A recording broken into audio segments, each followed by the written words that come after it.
Àfọláṣadé Owolabi akíkanjú obìnrin ní sọjọ́ ìbí o. Àfọláṣadé Owolabi akíkanjú obìnrin ní sọjọ́ ìbí o. Mọ́mọ́ bá mi kì í o. Mọ́mọ́ bá mi pé akíkanjú obìnrin Àfọláṣadé mo kó bẹ̀rẹ̀ fún o. Mọ́mọ́ mi Owolabi Adenike.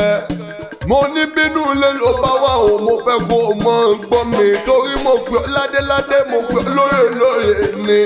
Ṣebí team Eyes of Lagos náà ní ìwà báwọn kì í dùnú òun. Wọ́n ní ìwà kí ọ bí ológun ẹrú, wọ́n ní kí n kí ọ bí oníwọ̀ ọ̀bọ̀ ọgbọ̀. Mother of two, ìyá olúwa fún mi o. Ìyá olúwa tó mi sìn mi Owolabi gangan ni. Ẹ̀yin lọ́mọ sọ pẹ́ẹ́dìgbòrò ọmọ Ṣàgìtẹ̀dọ́jà. Kọ́lékọ́lé ní iṣẹ́ tó ń ṣe lẹ́dùnmá wá ní jẹ́ kí lè wó lọ lórí. Mo ní ó wá nínú gbé sọnù bí ó ṣe bí ọmọ. Torí wá gbó bí olúgbogbo ti gbó wá gbó bí olúgbogbo ti rí gbó.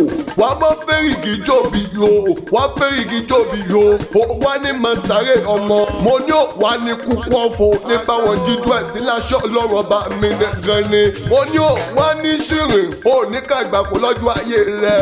Mẹ́gàbáàtì Akéwì lórúkọ tèmi jẹ́ súré jẹjẹdẹ́lẹ̀ àwọn bàbá tó bí ọlọ́mọ gangan. Ọmọ ọ̀tàn kò lẹ́nìyàn o, ọ̀tàn onílẹ̀ òbí, ọ̀tàn mi kì í jájá, ọmọ bá mi kì í jèrè. Má fà gbòòlò mi, alátàn níyà mi, má fà gbòòlò mi o, ọlọ́yà níyà mi. Igi wọ́rọ́kọ́ apá mi ọ̀tún, níbi wọn bàbá ẹja kọ́ sí, níbi wọn bá bọ́ọ̀lù sírọ̀ sí ni.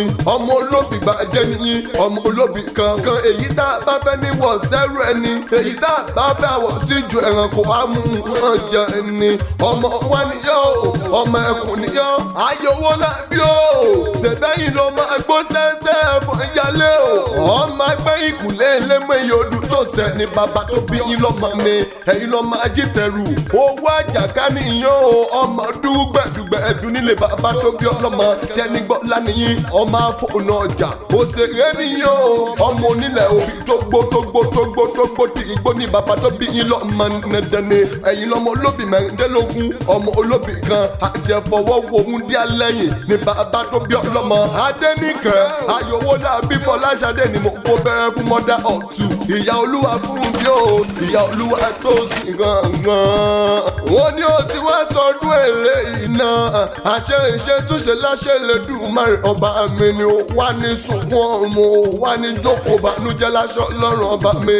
Team Eyes of Lagos lónìí sọ fún ọ pé happy birthday to you, Megabyte Akéwì lórúkọ tèmi.